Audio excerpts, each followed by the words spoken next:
Travel to write. Every place tells a story. Travel to write. Two hearts, one journey, and countless stories waiting to believe. मम्मा, कहानी सुनाओ ना। तुम्हारी कहानी सुने बिना नींद ही नहीं आती है। कहानी ओके, सुनो। एक अंधेरी रात, जोरों की बारिश, बिजली कड़क रही थी।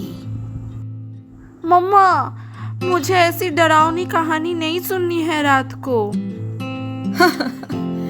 ओके, अच्छा बाबा, चलो दूसरी कहानी शुरू करते हैं।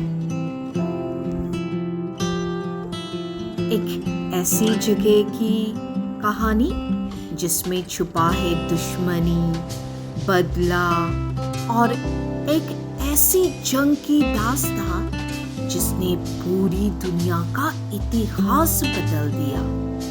आज मैं तुमको ले चलती हूँ भुवनेश्वर। भुवनेश्वर?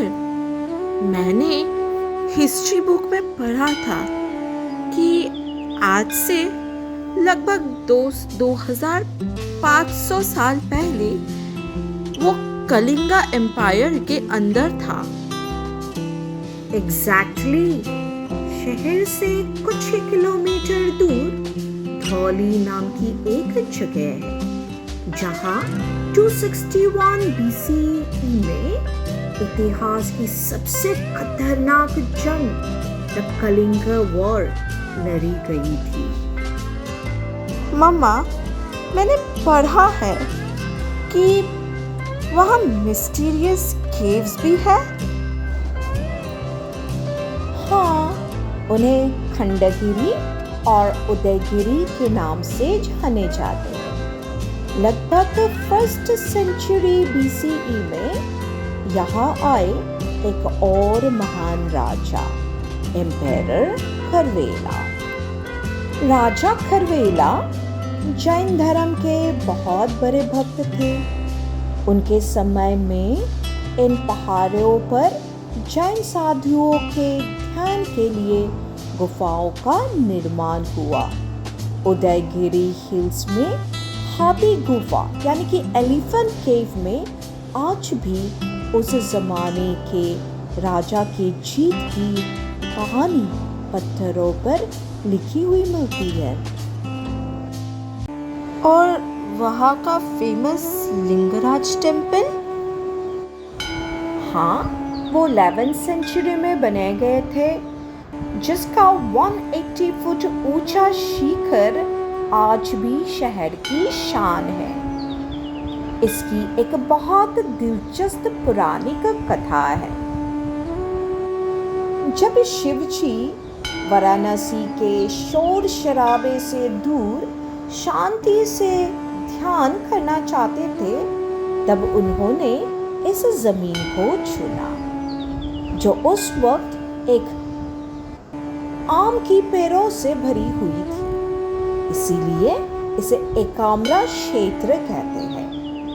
उन्होंने यहाँ त्रिभुवनेश्वर यानी कि 3 लोकों की स्वामी कहा गया, और वही नाम बदलते बदलते आज शहर का नाम भुवनेश्वर पड़ा। वाओ! और वो जो लिंगराज के सामने बिंदुसागर लेक है, वो?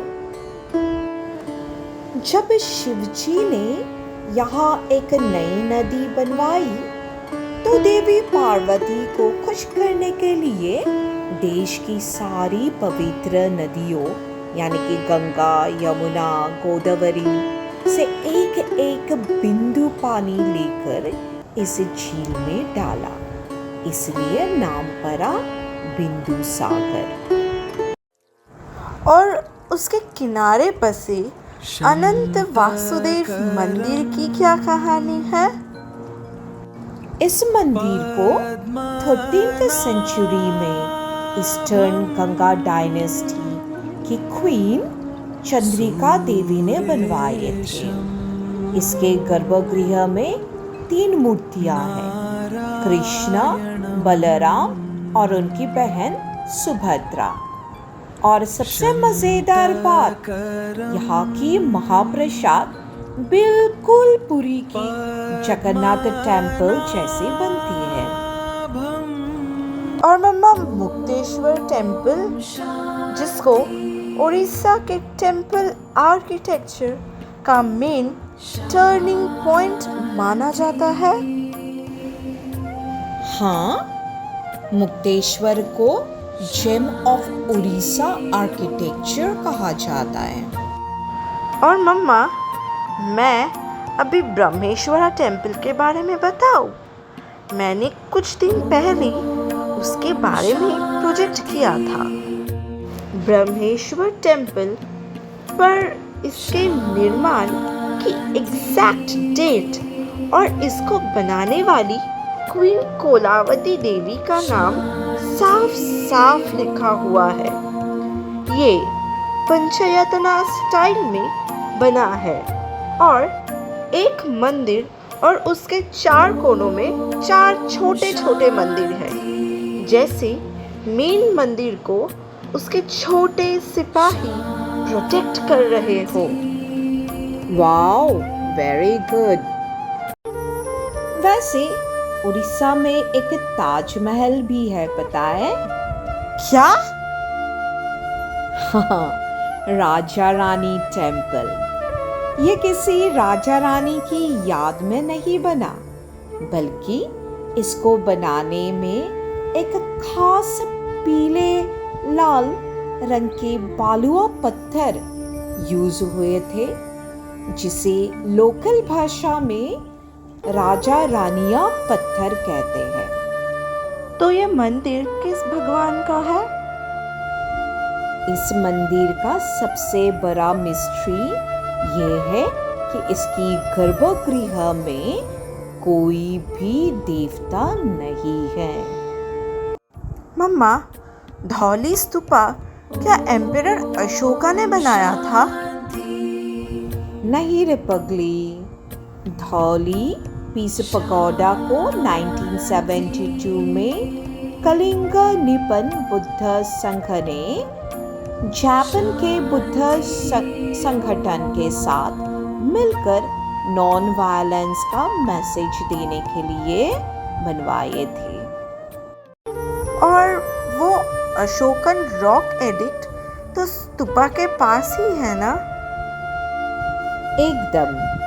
सम्राट अशोक ने पत्थरों पर ब्रह्मी स्क्रिप्ट में अपने आदेश और शांति के संदेश लिखवाए। और अशोक स्तंभ? पता है, यह अशोक स्तंभ मोनोलिथिक है, यानी एक ही सिंगल बड़े पत्थर को काट कर बनाए गए हैं। अनबिलीवेबल! एक ही सिंगल पत्थर? Yes. Today it was such an informative story, Mama. Good night.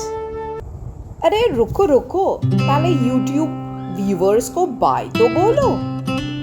बिल्कुल व्यूअर्स, अगर आपको भुवनेश्वर की ये दास्तां पसंद आई हो तो इस वीडियो को लाइक, शेयर और मेलियोरिज्म को सब्सक्राइब करना ना भूलें। जय जगन्नाथ।